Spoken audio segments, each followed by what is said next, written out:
This video contains discussions about sexual violence which may be distressing or triggering for some viewers. We understand that these topics can evoke strong emotions and may bring up past traumas for survivors of sexual violence. We wish to create a safe and respectful space for all viewers. If you or someone you know is struggling with these issues, we encourage you to reach out to a trusted friend, a family member, or professional for support. Additionally, resources such as hotlines and counseling services are available to provide assistance and guidance. Viewer discretion is advised, and please take care of yourself while watching this content.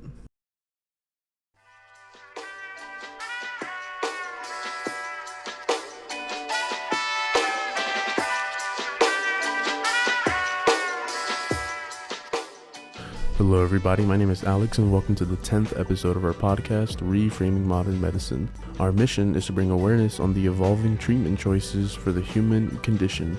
Today we continue interviewing Gloria Valencia, a marriage and family therapist. This episode is the second part of a two-part series where we discuss sexual trauma and violence. If you would like to enjoy this podcast with video, please check out our page on Spotify and YouTube. Thanks, and we hope you enjoy.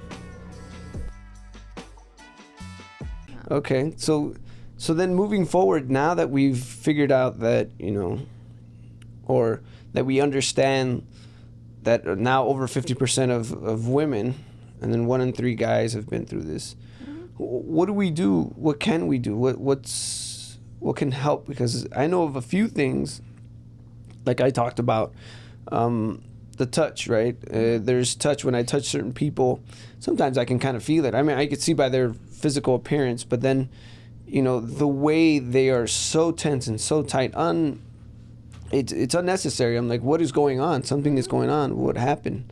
And then, some of them will open up about it, but it's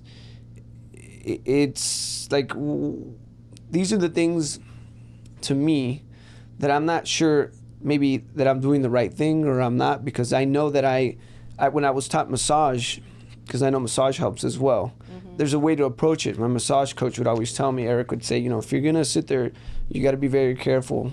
And the book also kind of covers it. The Body Keeps a Score. And you meet the person, just like therapy, you meet the person right where they're at. You don't want to put too much pressure on that body part or that region. And you ask them, are you okay? I'm going to do this. I'm going to touch your back. Is that okay? Or even going behind them. In many ways, I know that they're very fearful. So I know talking to them about it, or showing, or maybe even putting a mirror or something that allows them to relax into that session, so they're able to receive treatment. And then the body kind of, with the treatment, releases some of it. And it comes back because it's deep inside, deep-rooted psychological issues. So it'll come back. But in the meanwhile, in the temporary sense, the treatments that we provide, I know, as one Reiki instructor told me, Reiki is an ancient technique used for stress reduction and relaxation. It has been shown to have several benefits for both physical and mental health. He told me, a professional, he said, it's like a cup. And that cup has been filled with all sorts of, negative things, trauma, abuse. And you grab this cup, and I'm just emptying that cup for you. Right. So now it's up to you. What do you want to fill it up with? Right? And so that's where, your work, like you said, managing your stress, trying to seek treatment, etc. All these things come into play. Craniosacral is another one I know of that helps. We offer it here. Consuelo, I think you met her. She does craniosacral, and it's a very light touch that helps people. And so that's another method of kind of helping people with trauma in the body. What other ones do you know or recommend?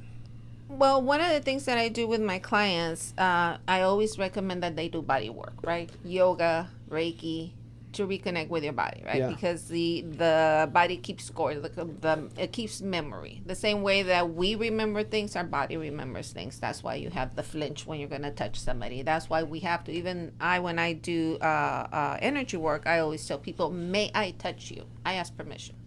Not can I touch it. May I touch you, right? And some people's like, yes. And you do feel that tension, right? Yeah. And it's more about talking people through. I'm going to touch you here. I'm going to do this. I'm going to do that. Because it's about the person understanding that you're there to provide care. Right. At the end of the day, it's all that. If they can hear that you are there to provide care and you're doing it from a place of care, that I care about how you're feeling, then that will be different. One of the things that I do, and right now when you mentioned it, if I'm ever, and it doesn't matter where I'm at, if I'm ever going to walk behind somebody, I always say, right behind you, sir, ma'am, whatever. I always tell people I'm walking behind them. And I just thought about it, is that's part of my training. Is it? Oh, that's interesting. I just thought about it because I always say that, regardless of where I'm at, if I'm going to walk behind somebody, I said, right behind you, sir, or right behind you, ma'am. Yeah. You know, because, you know, you might startle somebody. They might turn around and, you know, punch you. I don't know. Yeah, it's true. It's true. I mean, people react around here. So then in receiving that type of therapy, at least, so we have protocols in place to try to make sure and we're not being too aggressive or, you know, or not hearing them. What are the signs that you showed or symptoms that a child will present with are different in an adult? Would they change, or do they vary a bit? They change, right? They change, but you see a lot of traces of certain things, right? You will see, like, one of the which, as you think about it, personality disorders, like what is it? Histrionic? Where did I write it? Borderline personality, right? Borderline personality disorder is a mental disorder characterized by unstable moods, behaviors, and relationships. So some of these behaviors become part of who we are. Okay. Right? You have people that avoid touch as adults. Don't touch me. I don't like to be touched. My social contacts are very small. I keep a very small group of people that I hang out with, right? So it's that isolation. It's about behaviors, borderline personality. I want to hang out with you. I don't know if you have ever met somebody with a borderline with personality disorders. They're very draining. If you hang out with somebody, you're tired. So you might want to check on that. It's like, also, you will see a lot of people that are very negative. Everything's very negative in their life, right? They don't. Is that the same or is that different? Because a little different, but a lot of if I'm traumatized and I'm in fear, then I'm going to protect myself all the time, right? Because I'm trying to protect myself. I don't want to get hurt anymore. But then that fear becomes generalized, so I push everybody away.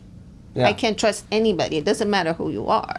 It's like I can't trust anybody. So that's my fear. So that's one of those behaviors, that isolation, that fear. Immaturity, hypersexuality, lack of sexual drive. So, all these things are things that stay with us. And all depends on where you are and how you process things. Some things can become higher, more noticeable, and some things. So how would you deal with immaturity, and how is that defined? Like, I mean, I was talking to a friend, and I was talking about how you're able, as adults, most of us, who are able to go through our daily routine, go to work, wake up, blah, blah, blah, do all these things. We compartmentalize everything, right? There's a child, okay, we can't be cursing and talking about adult situations. Oh, there's my mom. I better be respectful. I love her. I'm not going to yell at her. Now I'm at work. Okay, I'm working with Alex. He's my colleague. I'm not gonna sit there and yell at Kim. He's not gonna tell me all this other stuff. Or now I'm with my friends. I'm at a bar and we're hanging out. So we compartmentalize a lot of it and how we manage our behavior. So when you say immaturity, is it immaturity like being irresponsible, or behavior, like in regards to not behavior, but like in terms of what you're saying, how you dress? Is it, what is it that is defined, at least particularly with that one? It's all of the above. It's all of the above because it's individual based. Okay. Right. So you can have. I mean, I have met women that I'm like, I actually have an aunt that I was like, dude, Come on. You cannot walk around looking that way. It's like, right? Very over sexualized. I never asked, what her. But I'm like, you're 60 years old. Right. You can't walk around with a mini skirt and, a little midriff things. That's immaturity, right? That's not growing, because we all have a space in our life, right? When we're kids, we're allowed certain things. Teenagers, middle age, we all have a place. But there's sometimes where we can leave our teenagehood. Sometimes, because maybe that's where we feel attractive. Maybe that's where we feel some control. Maybe that's where we got stuck. Because you see a lot of that. And one of the things that happens with trauma, is that many people start using substance. Yeah. Alcohol or drugs. And if you start very young, you get stunted. So if you start, getting high at 15, you could be 50 years old and you're still going to be that 15 if you just stopped, getting high at this point. Right? You went through life, but maturity, you stopped at this point. Because once we start putting drugs and alcohol, our brain starts functioning in a different way. And so we don't process the world the same way. So I've heard that as well, that you get stuck at a certain age, at the age of the trauma happened. Mm-hmm. So that's exactly what you mean. That's maturity. So, and that's why, again, you can see lifelong issues that come from sexual trauma. And it's individualistic. And I when you look through the DSM, we have patterns, right? Averages. But not everybody fits in those. You'll have people that you're like, okay, so now that makes sense. Yeah. Why you're doing these things, Right. But it's all like I said, these are just like guidelines. Right, because I feel that I feel the patient's bodies, and as a massage therapist, I used to do more of that, and now as a chiropractor, you feel the tension in the body. A lot of people hold a lot of their stress up in the shoulders, right, or what they call the shoulders, which really your trap, right here at the base of the neck, sometimes in their neck, sometimes here, and they're clenching, and that leads to issues in the neck and cause more tension. Those are the ones that I know, but do you know of any other ones that are very specific to trauma? Because once again, I duck my head because a ball's coming at my head, so now I'm protecting all the time. So I know that. Well, and again, most of the stuff that I have in my practice and things that kind of, as I look through different people, a lot of the physical stuff is a lot of pain, just chronic pain, right? Inability to manage our stress. Because, again, if I can't manage my current stress, if I'm in a constant state of stress, because this happened to me, I'm holding on to these things. So then managing my daily stress becomes a little more difficult. And yes, we have more physical pain because we do hold our stress physically, right? And you have seen me when I come in and I'm all, mine is part of just injuries, and then part of it is also stress. Right, so I recognize that. So I try to manage it. A lot of us, we just get used to being in pain. Right? We walk around like this because it's been forever. So I'm not even aware that I walk around like this. Yeah. I'm not aware that I have this back pain that never leaves me. Right? I don't know where it comes from. I always had back pain. I always had back pain. My normal back pain, people say. Yeah, my normal back pain. There is no such thing as normal back pain. That's what I tell everyone. I'm like, I don't want to know. I don't want to meet it. I don't know anything about it. Right. No such thing. Exactly. So where is that pain coming from? And again, it has to do the body-mind connection. Right? Why when we're doing trauma stuff, I always tell my clients, I need you to do some body work. Yeah. Right? Chiropractor, Reiki, energy work, massage, reconnect to your body. Right. Try to figure out what it is that you're holding. Right. Because funny story, it was funny to me. So I have to share with you that I used to keep my hair like super, super short. Right? Super short forever and a day. I think I was like mine? shorter than that. Damn. Oh wow. yeah, I used to have I used to call it my Betty Boop hair. I had maybe like an inch of hair on the back, but I had little wispies on the front. Okay. Right. Okay. So cool. I had the face, so I can do it. Anyways, so I can do it. So anyways, so I grew up in a with physical abuse. So as far as I can remember, I always kept my hair short. Always kept my hair short. Close to 50, I went through therapy because I was going through some other things. And of course, I brought up some of my childhood stuff. I could never outgrow my hair. I would actually get headaches. Like because I have attempted to grow it. I would get headaches. If it kind of got past my ears, I would physically hurt. My head would hurt. I would get headaches. If I would touch my hair, it would hurt. So I went through my whole process. And I made the connection as to why I always kept my hair short. Because it was protection. Right? Because that way my mother couldn't grab me. Right? It's clever. Right? She couldn't grab me. Yeah. So it was a protection. It was a coping mechanism. And an effective coping mechanism as I got older. Right? Because I didn't make the connection. That's why I always kept my hair short. Right. Once I did all that process, now I have long hair and I don't get headaches. Because I connected those things. So once we connect certain things, our physical issues can also be resolved. Once we understand the why. Because to me, right, the pain reminded me that you have to protect yourself, right? It's like if I started hurting, I would go and cut my hair. And so when I got to that point, I was like, oh, wow, that's kind of cool. Now it makes sense. Now I can use some of that information when I'm working with my own clients based on what I experience as a physical issue related to that. Now, but that only occurs, your experience and that realization only occurs, if you correct me if I'm wrong, when you actually feel safe, when you're in a safe environment and you're able to kind of like realize, and process it and realize like, okay, I'm safe now. I'm gonna have to trust this person. I trust them. I have a good rapport, and now I'm gonna reveal it. And now, what happens next, right? Yeah. And you in your process, you talk about it and you create a different way of looking at things, right? Yeah. Because when we're in services, we say we want, as a therapist, we like to create insight. And insight basically is looking at things in a different way.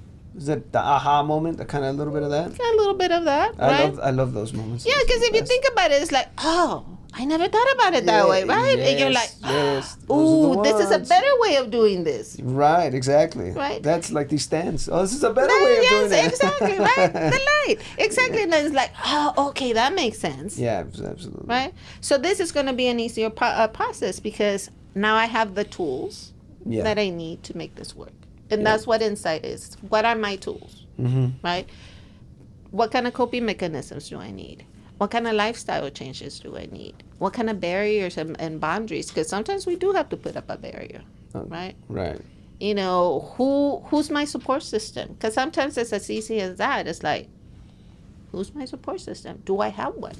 Well, it must be difficult for people who don't trust because you create coping mechanisms, as you said, based on your environment. Now that environment has changed, so now it's time to change those coping mechanisms, yeah? So there's healthy coping mechanisms. There's some to survive. But as we grow older and we're not in that environment where we're fearing for our life or we're stressed out about, whatever it may be, and now we're adults and maybe there's less of it and that environment's changed, we develop healthy ones. If you take the time to develop them, because again, if I have been a person that doesn't trust, for me to learn how to trust, I actually have to do some work. Work in what sense? Like work that I need to start changing the way I think. Because I don't trust because I think you're going to hurt me. Right. Right. So if I think you're going to hurt me, what supports that thinking? Yeah. And that's the work, right? It's like, if you believe this person is out to get you, what have they done? What have you seen?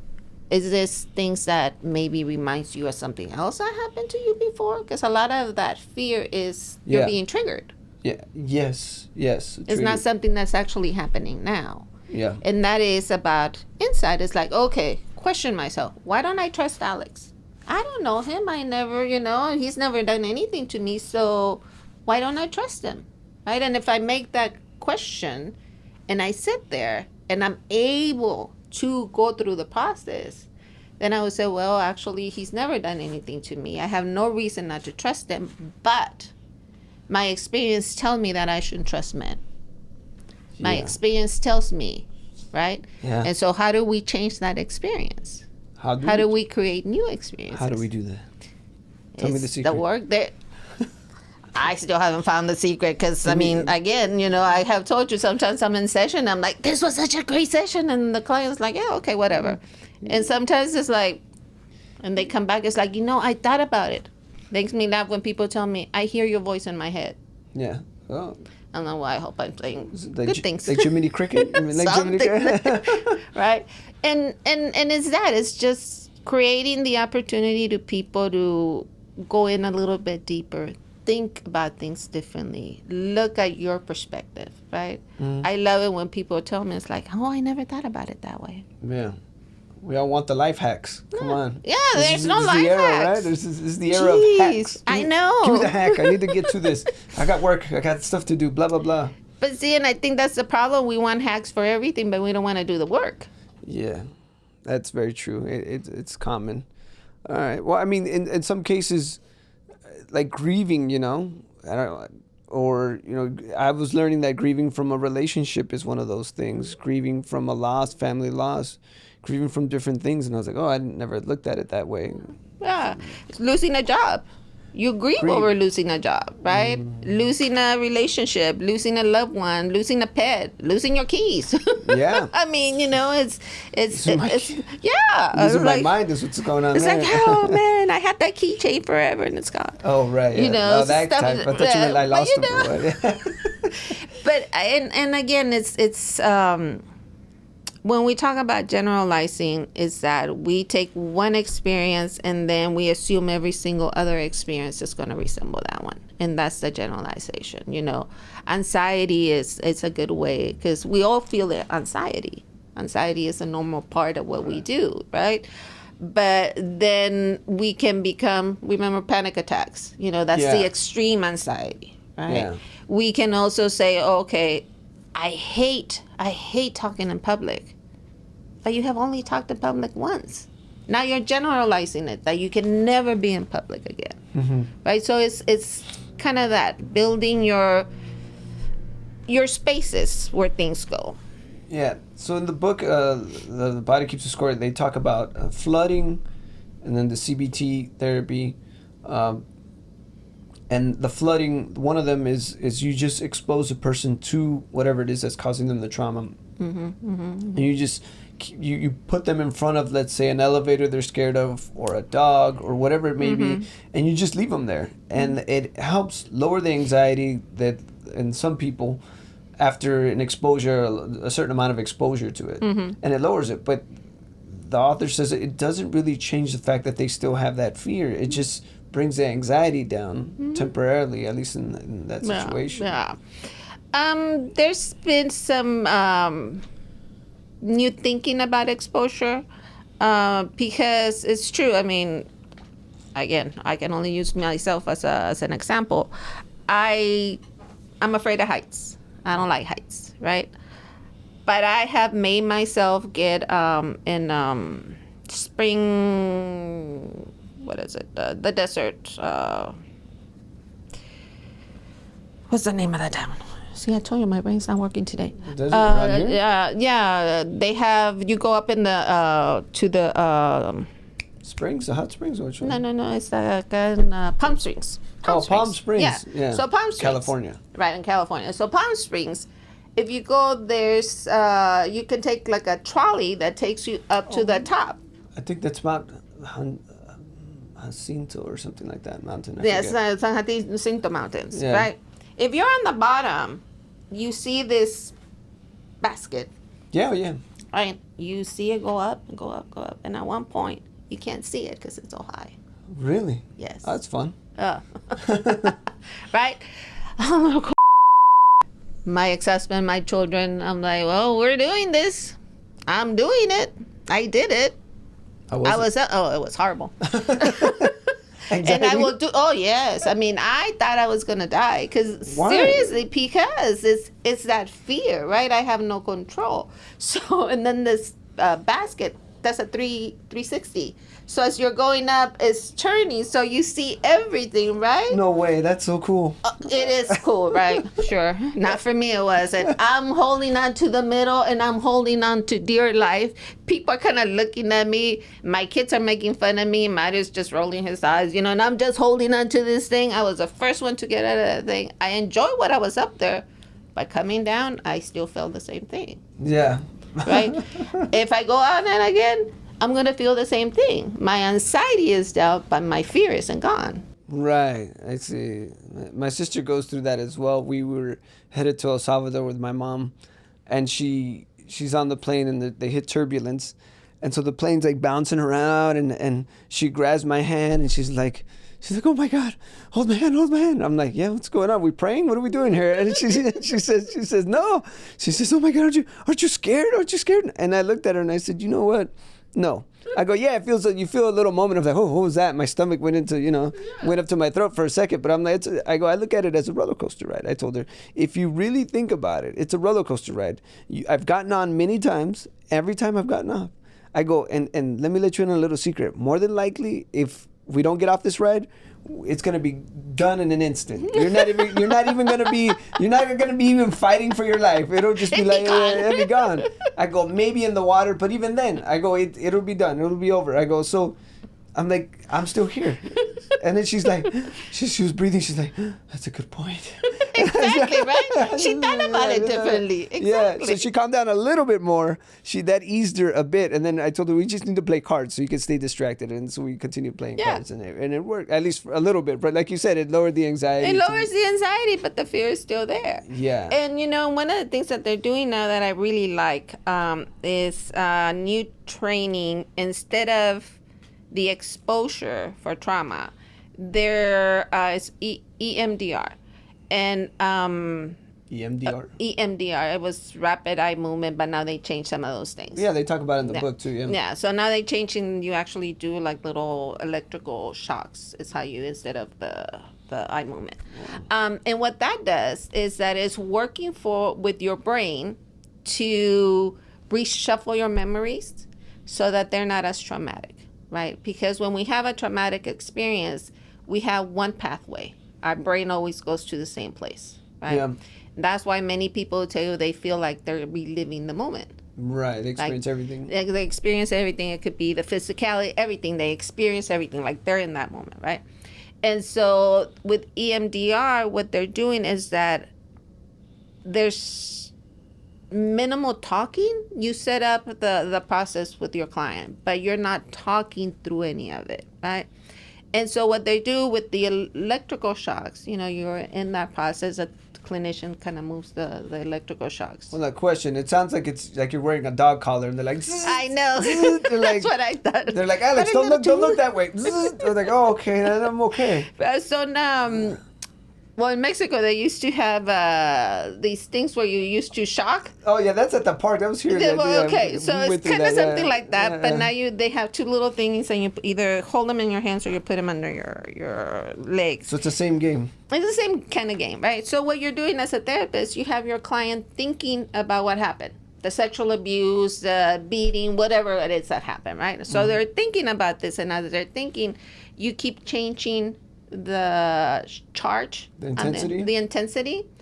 And what it's doing is that your brain has to keep jumping back and forth, so it's not going through the same path to the trauma. So you're interrupting it, right? You're interrupting it, and when you're doing that, then you're building new pathways. So then the trauma kind of gets expanded in a way, like reorganizing your brain per se, and so now you're able to not feel those same things. Feels like you're building new trauma over it. You're just like, hey, I got new trauma. By the way, Alex, I got beat up in high school. But can you shock me a little bit? Just That's what it kind of feels Only if like. it was traumatic. Well, I mean, well, I don't think I ever can remember any time anyone gets beat up. It's not traumatic. It's like I'm getting beat up.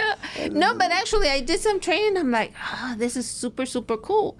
And to me, it'd be something that'd be great to deal with, especially people that are very closed off, that don't want to process the trauma, because a lot of people can't, because, it's like my client that I mentioned earlier, she used to say, so the way that happened, nobody wanted to work with her anymore at the clinic that I was at, because she's like, she's stuck, she's in the same place, right? Yeah. So they gave her to me. And so one of the things we started talking, she says that when she would talk about her trauma, era como un caballo desbocado. No podía parar, era, nonstop, just nonstop. Can't stop. Mm-hmm. Right. So we worked on that. Right? There's a book, Walking the Tiger. I think it's called Walking the Tiger. He does a lot of trauma work. And on there, he talks about the physicality of it. How do you, with her, when we had a really intensive session, she would go home and do certain things. Sometimes she would go home and take a hot shower. Sometimes she would take a cold shower. Sometimes she would, go to the park, do different things to kind of give her, have her body release the tension. Because that's something else, again, going back to why we have trauma in the body is because we hold on to it. Right, you don't want to let go. And it's not so much as we don't want to let go. A lot of it has to do just with survival from, our, when we became men. Right, men? Human. Oh, okay. I was like, I missed something there. Hey, you don't know everything about me. Hey. I mean, I might be transitioned and maybe I was a male before. So there was oh my gosh. The what you talked about right now, it's discussed in the book. It's called the interruption. I forget how the author words it, but it's basically interruption. And I think the hypnotist talked about it as well. The interruption creates that kind of distortion, or like you said, of that memory, or maybe they walk in with it. And so it requires a certain amount of energy to walk into a room feeling a certain way and then disrupting it, So they come into the office for me, I make them laugh, I tell them a joke, or I show them the little magic book and they're, oh, wow, So it's like, it's gone, Right. I got to try everything, man. I got to one-stop shop. So we get these people to stop. You see their posture change, they laugh, you see them smile. Mm-hmm. And then sometimes I feel like they're trying to find out, where was I again with this insight? With this pain and discomfort. Mm-hmm.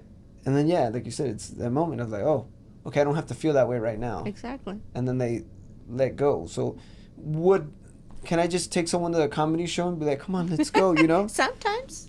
Because there has been, I know there was a comedian, I forgot his name, he's from England and from the UK, and he talks about, there was someone that came up to him at a show and they told him, I was going to, end my life at night, and I had it planned out and everything. However, I heard, I had some time and I just went on YouTube and I saw a few videos and I couldn't stop laughing. I laughed so hard that I just changed my mind. And she told him, you saved my life. Mm-hmm.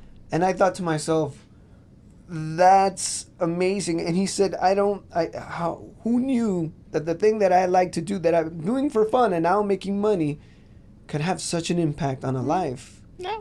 And the hypnotherapist told me the same thing. He says, you probably don't know it, but you've probably saved a life or two. Yeah. And I'm sure you have as well, and many of them, maybe way more than me.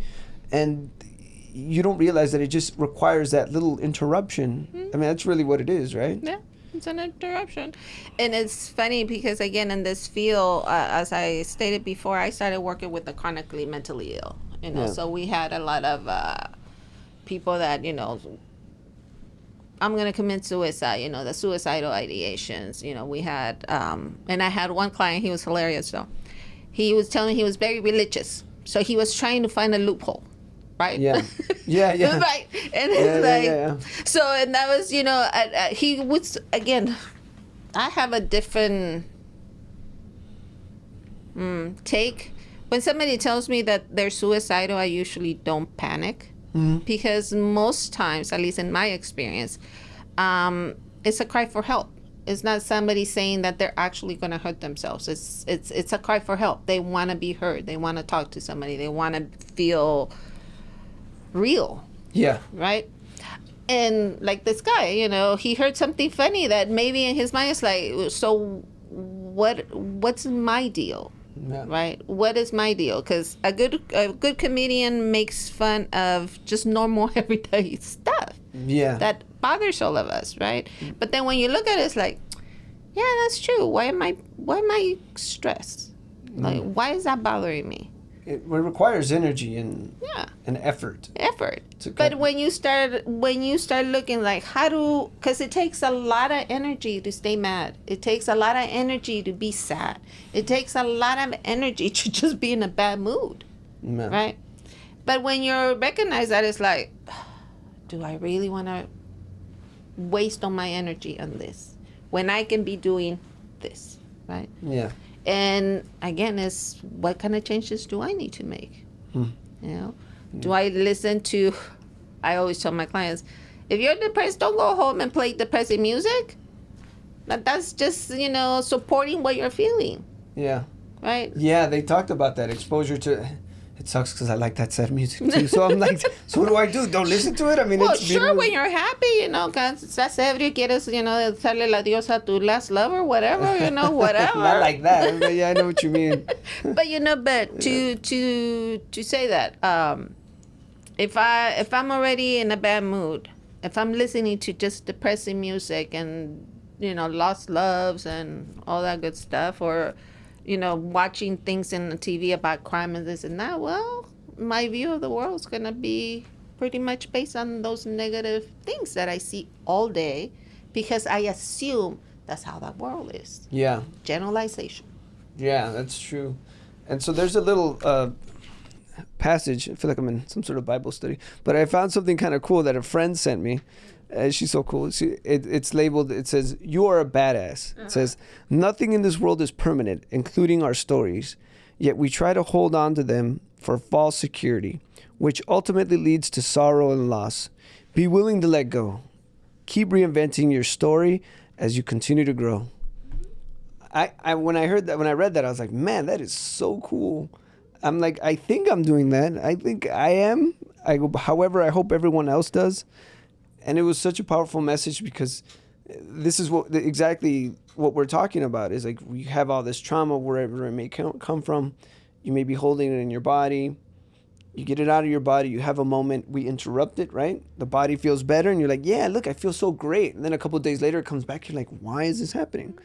Well, you should call Gloria, because I feel that at this point, I can't help you any further, you know, right? And so there goes that. And then maybe they have that breakthrough or that insight, as you say, and now they see the world a little differently. I had someone tell me, you know, I listened to the podcast to Gloria, and I never noticed how beautiful the city is in the wintertime. I can see some stars. I parked my car somewhere and I looked out, and I'm really appreciating things that were always there, but I never really realized that I could appreciate them. I do it myself when I drive in the morning to the office.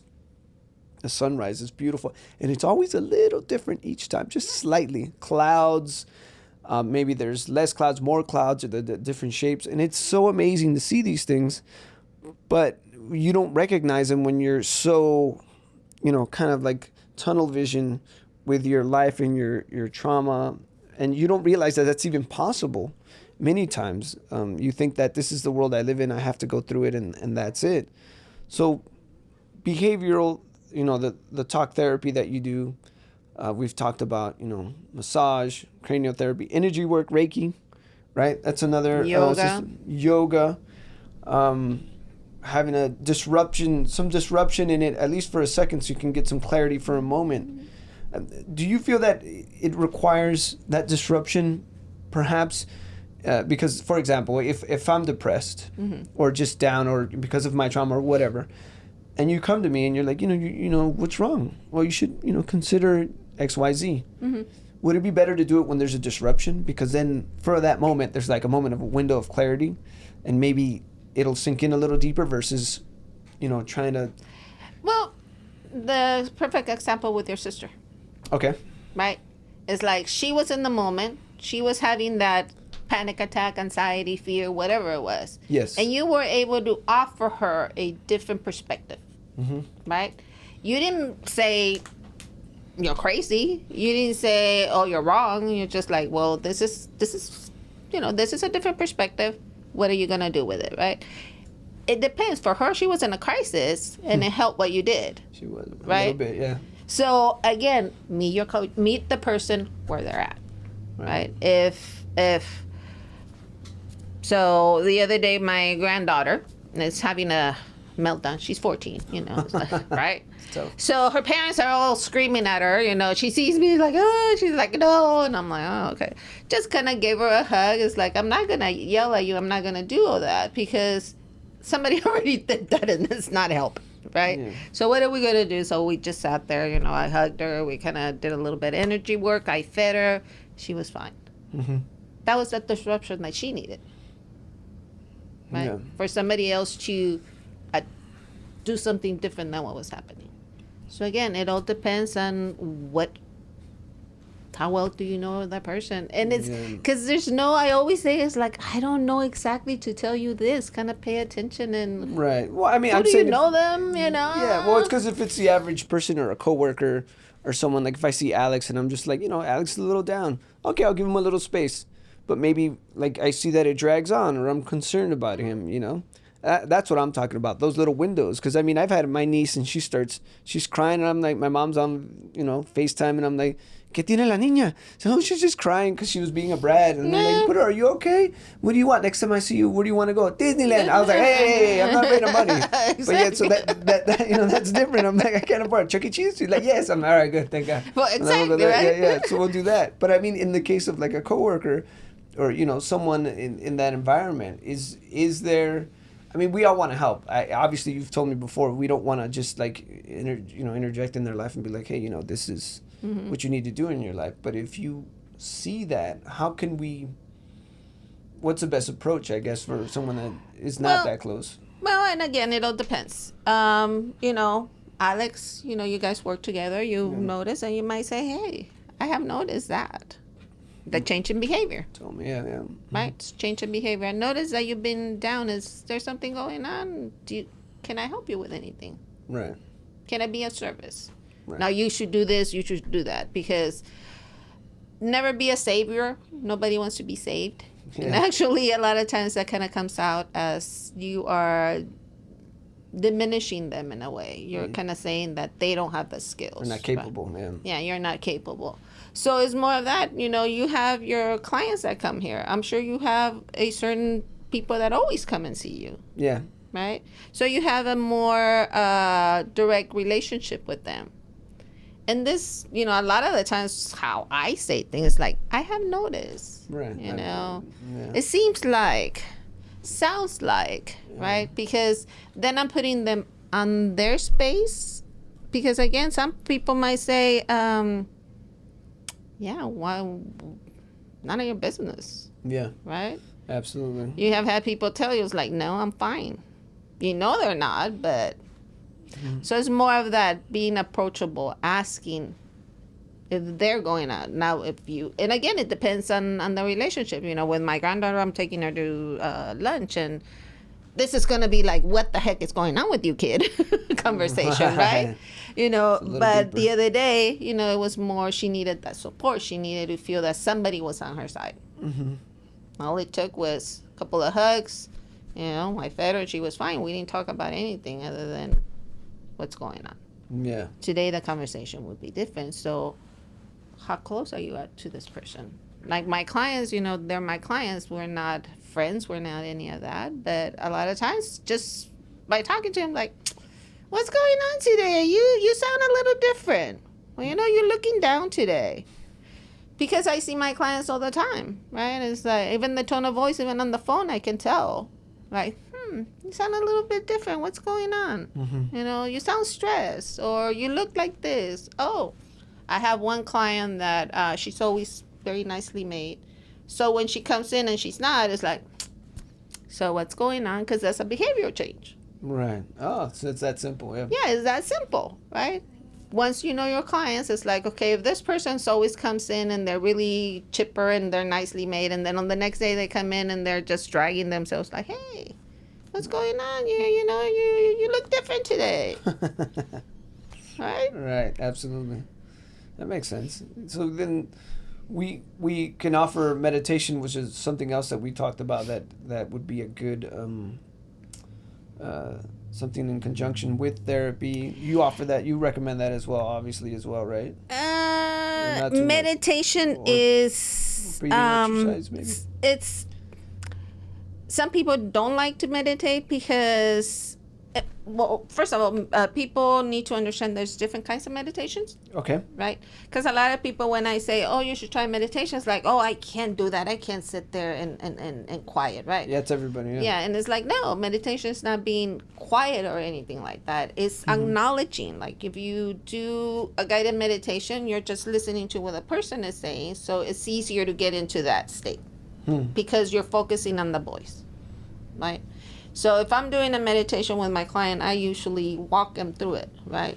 If we're doing a body meditation about releasing tension, finding out where their tension is, right? We start on the toes. It's like you do such and such with your toes. You squeeze your toes, you let them go, you go up, and, where do you find the stress?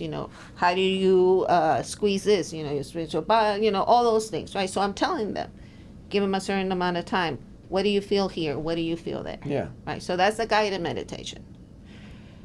Some people do eating meditations.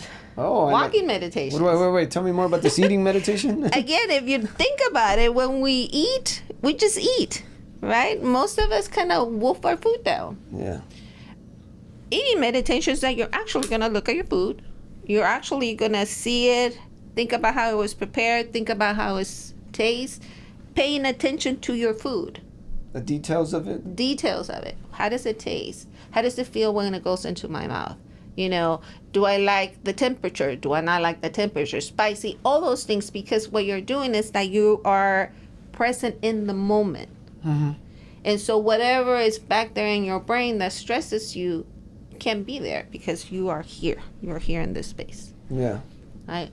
So walking meditation is the same thing. Remember when you went up to the temple, the the goddess. That's for a walking meditation. Oh right, the little maze. Labyrinth. Labyrinth. Yeah. Labyrinth. So, and that's what they're for. Like if you do, there's another one here on Cactus Joe also has a labyrinth. Cactus Joe, really? Yeah. Okay, I'll check it out. Yeah, they have a labyrinth, and if you do it with intention, you walk that labyrinth pretty slow, right? And you're going to be walking. You pay attention to how is it made, how big it is, how does it feel under your feet. Again, you are focused on what you're doing. And if anything comes into your brain, you acknowledge it. It's like, oh, there's a white rock. Oh, okay. And then you just kind of keep on walking. Yeah. Right? Because everybody's like, oh, well, my brain, it doesn't stop. It doesn't have to stop. Meditation is more about awareness, insight, thought. Monks, if sometimes I look at the like Tibetan monks. They can lower every function of their body because of the practice that they have done, but that's years of practice. Yeah, I spoke to a friend, family friend. She's of that religion, Buddhist, and so she discusses that and how some of the, I guess, Rinpoches and these monks will become, to some extent, at least the way she explained it to me, they're pretty much able to read the room, read the energy, and even not read your thoughts, but very aware of what's going on. So they become kind of psychic. It's never admitted, though. They would never say that because that's, not what they do, according to them.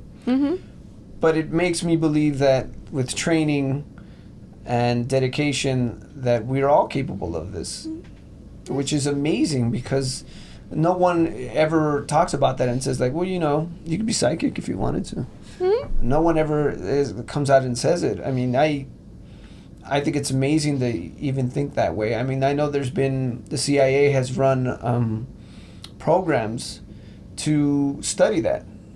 And they're not going to reveal too much of what's going on, but if they're investing money into something like that for years, by the way, a program trying to figure out if that works, to be able to see things, I forget what it was called, but to basically become a psychic and be able to tell where targets are for the purposes of some sort of advantage, and they did it for years, then that means there's something to it, because it's not just foo-foo or. Well, I think it's a couple of things. For my own experience, as you know, I do a little bit of the metaphysical stuff, so I read a lot of stuff that kind of goes back and forth, right? Yeah. But even with you have worked with people so much that when you see a person, you can tell things already. Oh, yeah. Right?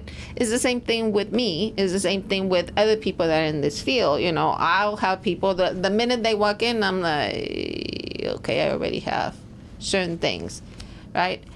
And I have to say that I'm pretty accurate. Why? Because I work with people all the time. Yeah. Right? You start developing your own insight and your own intuition. Yeah. So whenever, I bought my other little book that I showed you the other day. You got our magazine too? No, I already bought the magazine. Y te eché de culpa a ti. No, pregúntale a Ricardo. They told me, yeah. I was laughing so hard. No, pregúntale a Ricardo. So on this one, right? So this person, Louise Hayes, talks about how her trauma and how it affects her body, right? Mm-hmm. And this is like she wasn't trained or anything. But she talks a lot about how the body, so this is the body, how the body holds certain things, right? And how we recognize certain traumas if we pay enough attention. Like for you, if somebody comes in with like back pain and you're like, well, they have no physical injury. Yep. What's your thought? Well, you read my mind, because people come in with sciatic pain, right? So they feel pain in their bottom and it goes down. Mm-hmm. And I go, do you have any physical trauma? And they say no. And then I tell them, what's your life been like lately? Mm-hmm. And they're like extremely stressed because of the bills, the kids, etc.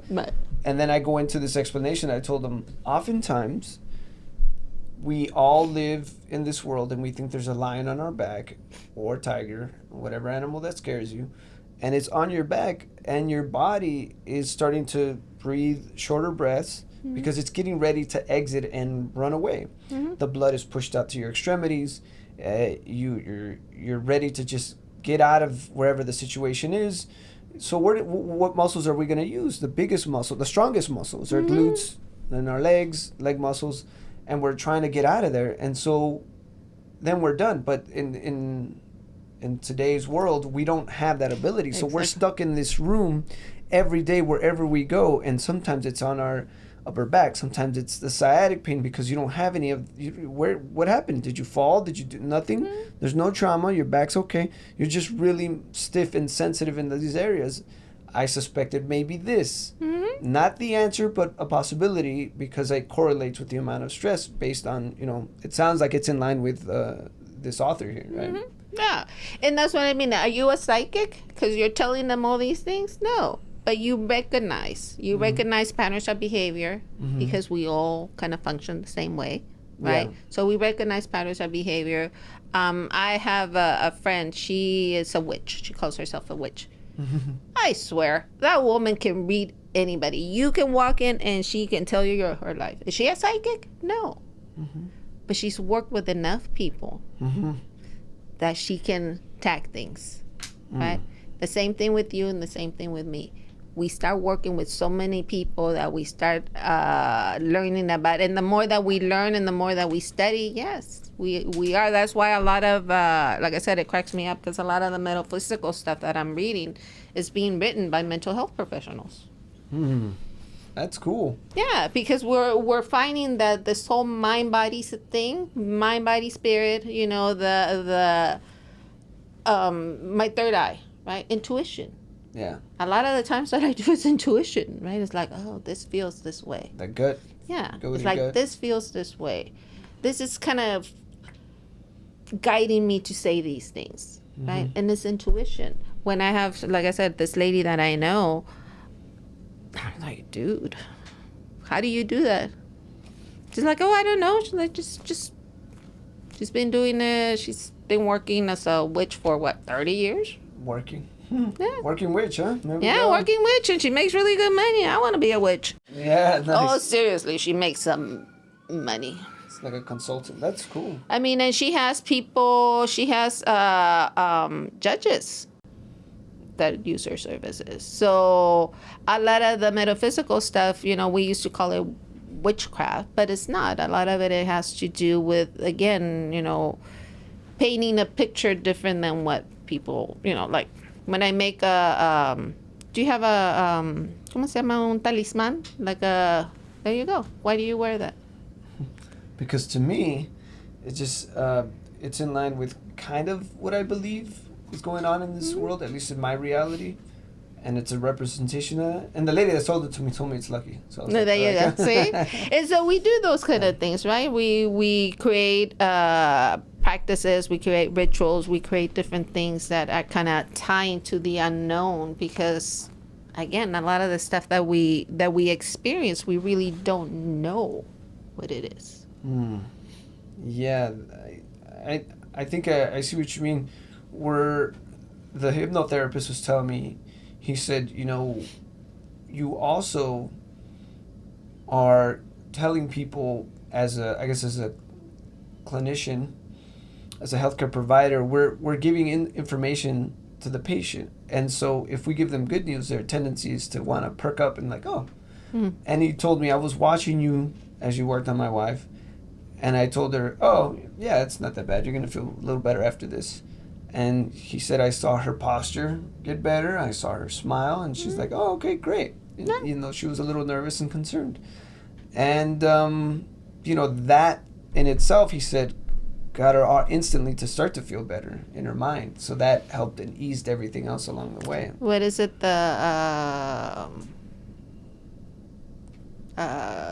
Cuando te dan medicamento that is not really medicine. Oh, placebo? Yeah, placebo effect. Yeah, placebo. Right? It's a placebo I mean, I effect. wasn't lying. I mean, I knew it was going to make it feel No, better. but you know, it is part of that, right? If Yeah. I walk in knowing that you're going to make me feel better, I'm going to walk out feeling better. But if I walk in saying that you ain't going to do anything for me, that didn't work. Nope, didn't feel anything. And I'm sure you had at least one client tell you that. Yeah. That, yep, nope, nothing changed. Yeah, nothing It's changed. the same. Yeah, some of that, well, you know, it's funny. People will come in and say, you know, I feel that me siento igual, I feel the same. And I'm like, whoa, back up. I'm like, when you walked out of the store, did you feel better the last time? They're like, yes. Does it feel the same? They're like, I'm like, same level of intensity? They're like, no. But it's still there. I'm like, there's a huge distinction. You're being super negative about what's going on here. You want a miracle? There's my offering basket. Throw some money. We'll pray together, and then, you know, we'll make the milagro happen, right? I mean, canastita de la limosna. I tell them all. So I tell them that, and they're like, okay. They laugh There's too. no magic pill. Yeah, Exactly. they laugh. But I tell them it takes time. Yeah. So are we going in the right direction? And sometimes it's a struggle for them to say yes, but they admit it eventually. Yeah. Some of them don't want to admit it. They're just like, no. No, because that, again, to change, to create something different, we have to accept that we need the change. We also have to accept that we are part of the problem. No. And if we have that victim mentality, because I was a victim, I am not part of the problem, right? I'm a victim. This happened to me. But by maintaining that view of myself, I am part of the problem, because I don't allow myself to grow, and I also don't allow people to come in and maybe show me a different way, right? And that's the thing. It's like, nobody cares for me. Nothing ever works out for me. It's like, well, what's the constant here? Yeah. Right? That's true. So if you're the constant, so I'm watching this show. It's kind of funny. And he's the guy, the main character. He's like, you know, in that morning when you meet an in the morning, you're like, damn, that person is being an But then the whole day you keep meeting So who's the Right. right? Right. Damn. Right? If every single person that mentioned it was being an asshole, who's the constant? I guess it's that person. Huh? Right? And I think that's part of why you have people that kind of are stuck. Because in many ways, being a victim has some benefits. Yeah. Perks. Right? Yeah, right. And unfortunately, a lot of those perks are very short-lived, because I just met you and you tell me your life story, and I'm like, oh my God, okay, we're friends, but I see you again and it's the same thing, and then again and again and again and again. After a while, I'm like, I don't think I want to be with you, because you're like, you don't want to change. You're kind of stuck. Yeah. Same thing, same story. So and again, it can become a way of life for some people. Yeah. By choice, which is a weird thing to say because we don't choose that, but it's an unconscious way of coping with what happened to us. So becoming tóxico. Yeah. As some people might say. Yeah. Interesting. You always think about that toxic person, or that bully, what's going on with them? Right. It's true. Very true. Alex, do you have any questions or anything maybe we didn't touch on? Because I know we had a few questions out there. Not really. I'm just enjoying listening to you guys. Did we have good information today? Yeah. It's a lot better, yeah. Okay, good. Yeah, there was one question about the body and where the tension is held. Sometimes stress and trauma can be held in the wrist, in the wrist forearm here, holding and clenching. Like we talked about the jaw. You throw a ball, someone drops, because if I throw a ball at you, you're going to drop your head. Another one is I would say off the top of my head is you're always kind of maybe looking down. You're don't want to look at someone in the eyes, and you're looking down, and so then that's that a lot of the tension's in the front of the neck, but then you'll feel it in the back. Little things like that. Also, your posture exacerbates it too. So if you're doing this all night and then you sleep with 20 pillows under your head, you're like, well, guess what? Yeah, it's gonna make it a little worse. Breathing patterns, postures, all these things, they play some sort of role. And I can't think of anything, but the sciatic one is the most common one. That's the one I run across all the time. They're like, what's wrong with me? Am I going to be okay? Am I going to live? And the definition of sciatica is there's a variation of them. Some say it comes from different areas. Some say it's just piriformis muscle. Everyone, it's a little different. But the most important thing is that we're able to treat it and we're able to help the person. But then we need to guide them. And that's our goal, right? Our goal, I would say together, is to move and guide that person in the direction that they need to go to find help. Acupuncture, hypnotherapist, therapist, Reiki, etc. Go to yoga. And I think we recommend all that stuff. And hopefully some of it works. It's not going to work for everyone, but it doesn't work for everyone, but you have to be open, on your thing that you read about reinventing yourself, right? Yeah. It's part of that. It's what new thing can I add to my life that's gonna improve it? There is no magic pill. There is no magic answer, right? It's only things that we do to hopefully get to the point where we want to be, where we're going to be content. That's something else. I talk a lot about language, what you use, right? A lot of people is like, I want to be happy. Well, okay. What does happy mean? Yeah. I'd rather be content than happy, because happy to me is temporary. Content, I got things in order, right? So that, what is it that we tell ourselves? Yeah. Right? I sent one of my clients something like that, but it was about thoughts, that our thoughts make our present, make our today, our tomorrow, and our future. So if I wake up thinking I have a horrible life and this is a horrible world, I'm going to meet every damn asshole that's out there, because that's what I'm looking for. Mind is so powerful. Yes, right? And last time when we talked about looking at the beauty of the world, just look at the moon. It always cracks me up, because I'm always looking for the moon, right? The moon's out all the time, right? For people, when somebody could actually say, did you know the moon is out during the day? Do you ever look up? Right? Do you ever look up? Yeah. Enjoy your coffee, have a conversation with a friend, read a new book. Yeah. Watch a movie by yourself, go eat. Something. So I can go eat. That's not I'm gonna go eat. Yeah. One of the I think it's funny. I eat by myself all the time. Even before, I have always made time for me to have a meal by myself. Yeah. I enjoy that, right? I always have a book. I always have something.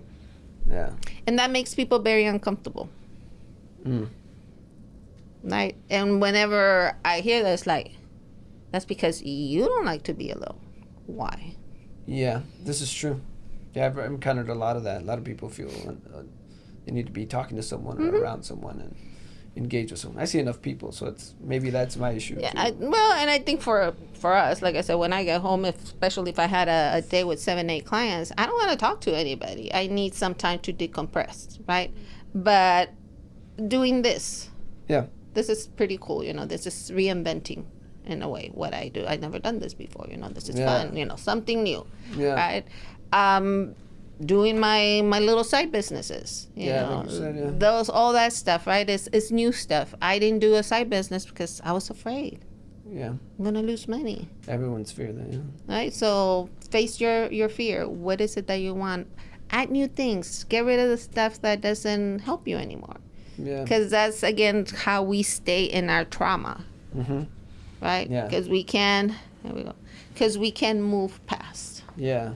Okay. That's a good place to end. This is Reframing Modern Medicine with Dr. Rivas, his wonderful assistant Alex, and myself, Gloria Valencia, marriage and family therapist. Thank you for listening.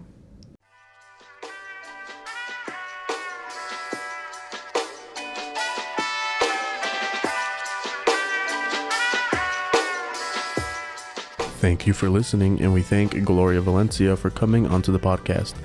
If you'd like to check out other episodes of our podcast, please visit our page on Spotify, YouTube, Apple Podcasts, Amazon Music, and iHeartRadio. This is Alex signing off for Dr. Rivas. Thanks for listening and or watching the 10th episode of Reframing Modern Medicine, and we hope to see you again soon.